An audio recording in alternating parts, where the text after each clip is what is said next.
Hello everyone, আসসালামু আলাইকুম। আশা করছি সবাই ভালো আছেন, যে যেখানেই আছেন। আমরাও ভালো আছি, আল্লাহর অশেষ রহমতে, আলহামদুলিল্লাহ। আমি জুবাইদাস ব্লগিংয়ের জুবাইদা। সবাইকে ওয়েলকাম করছি নতুন দিনের নতুন আরও একটি ব্লগ ভিডিওতে। আশা করছি বরাবরের মতো আজকের ভিডিও ভালো লাগবে সবার কাছে। ভালো লাগলে অবশ্যই ভালোবাসা দিয়ে পুরো ভিডিও জুড়ে আমার সাথেই থেকে যাবেন। অবশ্যই একটা করে লাইক দিয়ে দিবেন, কমেন্ট করবেন। আর যারা চ্যানেলটি ভালোবেসে দেখবেন, সাবস্ক্রাইব করেন না এখনও, তারা প্লিজ চ্যানেলটি সাবস্ক্রাইব করে দিবেন। আর যারা ফেসবুক পেজ থেকে দেখবেন তারা অবশ্যই একটি করে ফলো দিয়ে রাখবেন। তাহলে আমি যখন ভিডিওটা দিব তখন সঙ্গে সঙ্গে নোটিফিকেশান আপনাদের কাছে চলে যাবে। আর সময় মতো আপনারা আপনাদের যখন সময় হবে তখন আমার ভিডিওটি দেখে নিতে পারবেন।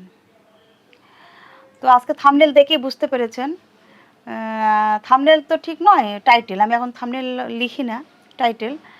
তো টাইটেল দেখে বুঝতে পেরেছেন যে আমি আসলে কি বলতে চাচ্ছি। হ্যাঁ, আমি মানে বেঁচে যাওয়া তরকারি দিয়ে খুব মজার একটা নাস্তা বানিয়ে নিচ্ছি। তো খুবই মজার, খুবই টেস্টি। তো এর আগেও আমি বানিয়ে খেয়েছি, আমার কাছে খুবই ভালো লাগে। তো ভাবলাম যে আজকে আপনাদের সাথে একটু শেয়ার করি। প্রথমে ভাবি নাই, কিন্তু পরে মনে হলো যে শেয়ার করি। কারণ এই আলুর তরকারিটা অনেকের বাসায় কিন্তু এক্সট্রা থেকে যায়। কারণ সবাই মোটামুটি আলু পছন্দ করে, ছোট থেকে বড় সবাই আমরা আলু পছন্দ করি, কম বেশি যাই হোক না কেন। তো অনেক সময় কিন্তু এই তরকারি কিন্তু বেঁচে যায়। তো বেঁচে যাওয়া তরকারি দিয়েই আমি আজকে আলুর পরোটা বানাবো। তো একটা বাটিতে রেখে দিয়েছিলাম তরকারিটা। তো জাস্ট ঝোলটা একটু শুকিয়ে নিয়েছি, নিয়ে আবার সুন্দর করে আলুটা একটু হাত দিয়ে ম্যাশ করে নিয়েছি। আর রান্না করা যেহেতু তরকারি, এখানে পেঁয়াজ মরিচ অন্য কিছু দেওয়ার দরকার নেই। তবে যদি কেউ ঝাল পছন্দ করেন বা কাঁচা পেঁয়াজ পছন্দ করেন, তাহলে এটা কাঁচা মরিচ আর পেঁয়াজ দিয়ে মেখেও নিতে পারবেন। মেখে নিয়ে তারপরে আলু পরোটা বানাতে পারবেন। তো আমি আর এত ঝামেলা করলাম না, কারণ যেহেতু এখানে সব মশলাই দেয়া আছে, পরিমাণ মতো লবণ টবণ যা কিছু লাগবে সবই আছে। আর অতিরিক্ত পেঁয়াজ বা মরিচ আমি খাবো না, এ কারণে যা ছিল তরকারিটা সেটাই শুধু আমি একটু শুকিয়ে নিয়ে হাত দিয়ে ম্যাশ করে নিয়ে একদম সফট করে নিয়েছি, আলুটা ভর্তার মতো করে নিয়েছি। নিয়ে তারপরে আমি এভাবে বানিয়ে নিলাম। তো আর দুইটা বানালাম না, একটাই মোটা করে বানালাম। কারণ হচ্ছে ভিতরে যখন একটা পুর দেওয়া হয় তখন পরোটা কিন্তু একটু মোটা হয়ে যায়। আর মোটা ছাড়া তো হবে না, কারণ বের হয়ে যাবে পাতলা করে বানালে, এই আর কি। তো এই কারণে আমি মোটা করেই বানিয়ে নিয়েছি। আর এটা যে শেপই বলেন, অ্যাকুরেট গোলও হয়নি বা পরোটার মতোও হয়নি, কিন্তু যেভাবে মানে চারিদিক থেকে ফোল্ড করে নিয়ে আমি এভাবে বেলে নিয়েছি, নিয়ে করে নিয়েছি। তো ভাবলাম যেহেতু তরকারি দিয়ে এই আলুর পরোটাটা আমি বানাচ্ছি, আলুর তরকারি দিয়ে, তো আমি সরিষার তেল দিয়ে বানাই, খেতে ভালো লাগবে। আর সরিষার তেল আসলে সেভাবে খাওয়াও হয় না, একটু পরিমাণে কমই খাওয়া হয়। দেখা ভর্তা হলে তখন সরিষার তেলটা ইউজ করা হয়, তা না হলে রেগুলার যে সয়াবিন তেল আছে সেটাই সাধারণত আমরা ইউজ করি। এজন্য আমি সরিষার তেল দিয়ে বানিয়ে নিয়েছি, কিন্তু খেতে খুবই মজা হয়েছিল, দুর্দান্ত টেস্ট। বেঁচে যাওয়া আলু দিয়ে কিন্তু আমরা খুব সহজেই এভাবে পরোটা বানিয়ে নিতে পারি। আর এপাশে চায়ের পানিটা বসিয়ে দিলাম, কারণ নাস্তার পরে তো অবশ্যই চা খেতেই হবে। সেটা কখনো অন ক্যামেরাতে খাই বা কখনো হচ্ছে অফ ক্যামেরাতে খাই, চা ছাড়া আসলে চলবে না। তো এই আর কি। বাবা ছেলেকে আমি সকালে পরোটা ডিম সেমাই এগুলো করে দিয়েছিলাম, তারা অলরেডি খেয়েছে। আর আমার মনে হলো যে আমি একটু আলুর পরোটা খাই, এর জন্য আমি বানিয়ে নিয়েছি। তো খাবার টেবিলে তো পানি না থাকলেও ভালো লাগে না, সেজন্য গ্লাসে পানি ভরিয়ে নিলাম। আর সবসময় আমি চেষ্টা করি এরকম একটা মগে করেই পানি খাওয়া, কারণ এখানে অনেক পানি ধরে, কারণ মগটা অনেক বড়। তো এই মগটা আসলে অনেক দিনের, ছবিটা দেখে হয়তো বুঝতে পারছেন, আর একটু ঘুরিয়ে দিলে হয়তো ভালোভাবে বোঝা যেত। এটা বাংলা লিংকের একটা মগ। আমার হাজব্যান্ড যখন প্রিয়জন গ্রাহক ছিল তখন এই মগটা তাকে দেওয়া হয়েছিল।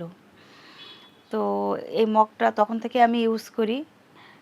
আর সাদা মগ আসলে দেখতে অনেকই ভালো লাগে, সেই সুন্দর। আর মগটা একটু বড় সাইজের, তো এক মগ পানি খেলে কিন্তু আর পানি খাওয়ার দরকার হয় না, এক মগ পানি একদম যথেষ্ট। তো আমি সবসময় চেষ্টা করি এই মগে করেই খাওয়ার, মানে পানিটা অন্তত এই মগে আমি নিই। তো এই আর কি। পরোটার ভিতরে তো দেখিয়ে দিলাম ভিতরটা কতটা সুন্দর হয়েছে, ক্রিস্পি হয়েছে। আর চারিদিকে তো যে বেলে, যেহেতু আমি রুটিটা বেলে নিয়েছি, চারিদিকে তো একদম আলুটা চলে গিয়েছে।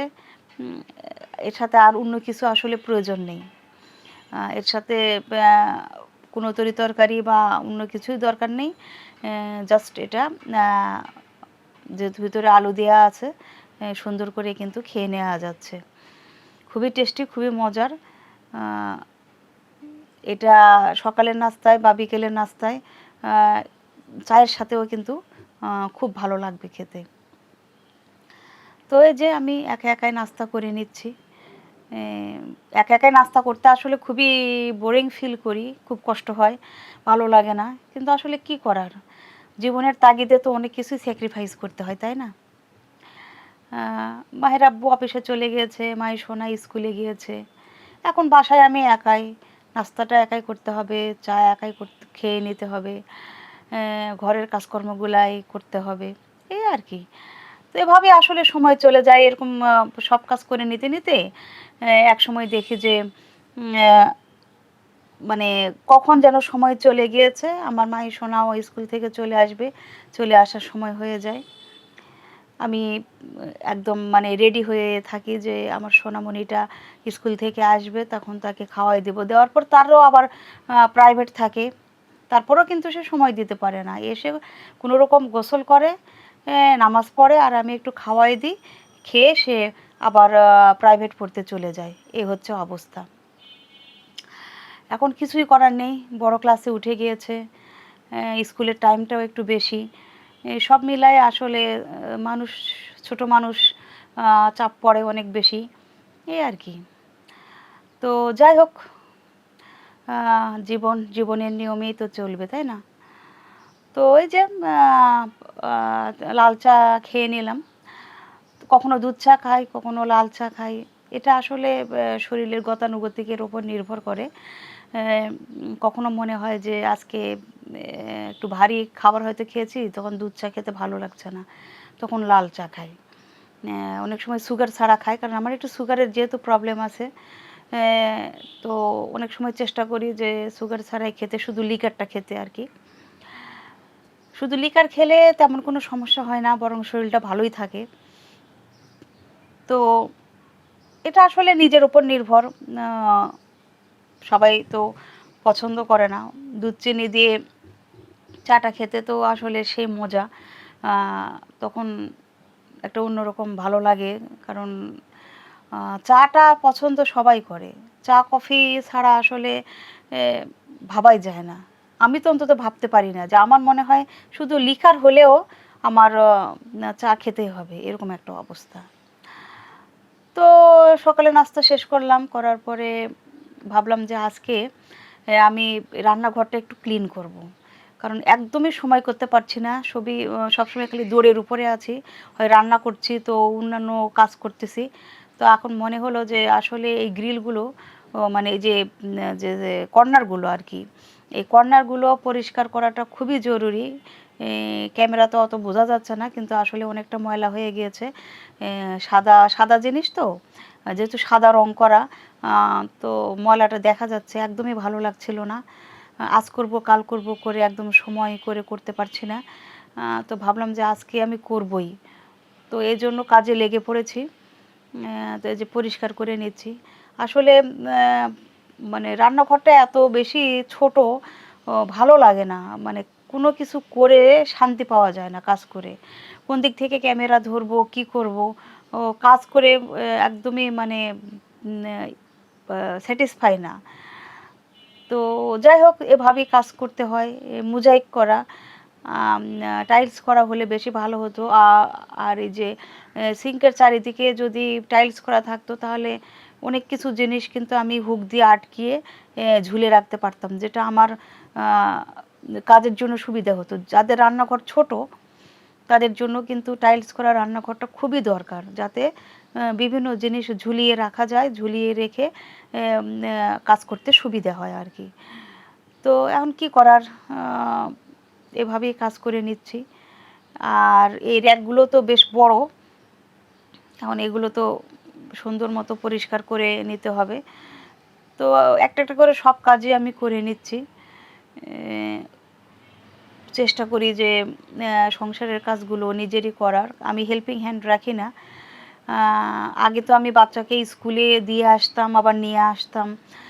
ইদানিং মাহির আব্বুর অফিস টাইমটা একটু চেঞ্জ হয়ে গিয়েছে জন্য আমার খুবই সুবিধা হয়েছে। সে বাচ্চাকে স্কুলে ড্রপ করে সে অফিসে যেতে পারে। যে এটা আমার জন্য যে একটা কত বড় সুখবর বা কত বড় একটা ভালো লাগার জায়গা, মানে আমি বলে বোঝাতে পারবো না। এখন মানে খুবই আমার জন্য ভালো হয়েছে, কারণ ২ বার করে যদি এই ঘর থেকে বের হতে হয় তাহলে কিন্তু ঘরের কাজকর্ম একদমই হয় না।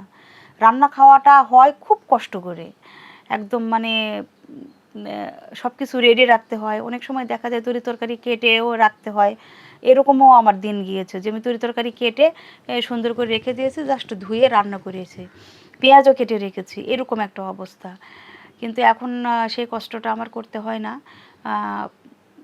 তো যাই হোক, ভিডিওর মাধ্যমে মাহির আব্বুকে আমি মানে স্যালুট জানাই, মানে কৃতজ্ঞতা স্বীকার করি আর কি, যে সে আমার খুব বড় একটা উপকার করে। কারণ বাচ্চাকে তো আর একা বা ছাড়া যায় না, যেই সময়কাল, তাই না? সবাই তো চেষ্টা করে নিজের বাচ্চাকে স্কুলে দিয়ে আসতে প্লাস নিয়ে আসতে। তো আমরা তো তার ব্যতিক্রম নই, তাই না? এই আর কি। তো এই আর কি পরিষ্কার করে নিচ্ছি রান্নাঘরটা সুন্দর মতো। আর মেয়েদের তো মনে হয় ২৪ ঘন্টার মধ্যে ২০ ঘন্টায় রান্নাঘরে থাকতে হয়, এই একটা অবস্থা। তো রান্নাঘরটা যদি পরিষ্কার পরিচ্ছন্ন থাকে দেখতেও ভালো লাগে, কাজ করতেও সুবিধা হয়। মেয়েদের ভালো লাগার একটা জায়গায় হচ্ছে এই রান্নাঘর। তো আমিও তার ব্যতিক্রম নই, সেজন্য আমিও যতটুকু পারছি সব সুন্দর করে পরিষ্কার করে নিচ্ছি। তবে এটা সময় সাপেক্ষ একটা ব্যাপার, কাজকর্মগুলো করে নেওয়া, কারণ রান্নাঘরের জিনিসপত্র তো অনেক। দেখা যায় খুঁটিনাটির থেকে শুরু করে কত রকমের জিনিস রান্নাঘরে, কখন কোনটা প্রয়োজন হয় সব ধরনের জিনিসই রান্নাঘরে থাকে। তো এগুলো সব ধুয়ে মুছে পরিষ্কার করা আসলে সত্যিই সময়ের ব্যাপার। ভিডিওতে দেখছেন যে খুব তাড়াতাড়ি আমি হয়তো কাজগুলো করে নিয়েছি, কিন্তু এগুলো করতে, সেট আপ করতে, জিনিসপত্রগুলো ঠিক সুন্দর মতো গুছিয়ে রাখতে কিন্তু আমার অনেক সময় লেগেছে। মানে কি বলবো আর, বেশ সময় ধরে আমি এগুলো সুন্দর মতো পরিষ্কার করে নিয়েছি। নেওয়ার পরে সব বয়ামগুলো পরিষ্কার করলাম, যতটুকু যা পেরেছি করে আবার সবগুলো জায়গার জিনিস জায়গায় রেখেছি। কারণ কোথায় কোন জিনিস রাখবো সেটা তো আমি ঠিক মতো জানি, তাই না? নাহলে তো হাতের কাছে কোনো কিছু পাবো না। তো সুন্দর করে গুছিয়ে নিলাম। অনেক জিনিসই শেষ হয়ে গিয়েছে, আবার নিয়ে আসতে হবে। তো এই আর কি। ডিমের একটাও সুন্দর করে ধুয়ে নিয়েছি, আর ডিমগুলো ফ্রিজে রেখে দিয়েছি। এখন গরম পড়ে গিয়েছে, এজন্য ডিমের র্যাকে আমি বেশি কিছু ডিম রাখি না, অল্প অল্প অল্প করে রাখি আর কি। তো ডিমের একটাও সুন্দর করে পরিষ্কার করে নিয়েছি। আর এটা এভাবে সুন্দর করে রেখে দিই যে ডিম নিয়ে এসে রাখি, আবার ব্যবহার করি, করার পরে আবার যখন লাগবে তখন আবার নিয়ে এসে রাখি, এরকম। তো ভিডিওটা কেমন লাগলো আমি জানি না, যদি কারো ভালো লেগে থাকে তাহলে প্লিজ কমেন্ট করে জানাবেন। আর আপনারা কী ধরনের ভিডিও দেখতে চান সেটা অবশ্যই আমাকে জানাবেন। আমি চাই আমার ভিডিওতে অনেক অনেক ভিউ হোক, আমি একটা বড় একটা ইউটিউবার হতে চাই। আপনারা আমাকে অবশ্যই হেল্প করবেন। তো আমি সবসময় মন থেকে দোয়া করি আপনারা যে যেখানে আছেন সবাই ভালো থাকেন, সুস্থ থাকেন, আমাদের জন্য দোয়া করবেন, আমরাও যেন ভালো থাকতে পারি। আজ এ পর্যন্তই। আল্লাহ হাফেজ।